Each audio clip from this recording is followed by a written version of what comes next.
ചേച്ചി സിദ്ധോളെ വിളിക്കാറുണ്ടോ? സിദ്ധോളെ വിളിക്കാറുണ്ടോന്ന്?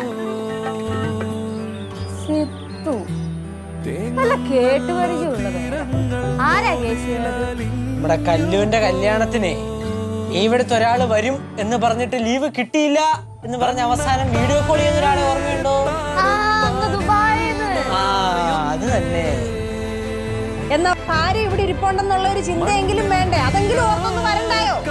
ഇനി എന്തിനാ അവൻ വരുന്നേ? ഞാൻ ചാവുമ്പോ എന്റെ ചിതയ്ക്ക് തീ കൊളുത്താനാ. നീ പാവം വന്നാലും വന്നില്ലെങ്കിൽ എനിക്ക് ഇതുവരെ ലീവ് കിട്ടിയില്ലേ? 10-30 കൊല്ലമായിട്ട് ഇപ്പൊ കിട്ടും എന്ന് പറയുന്നുണ്ട്. ഇപ്പൊ അടുത്ത വർഷം കിട്ടും എന്നൊക്കെ പറയും.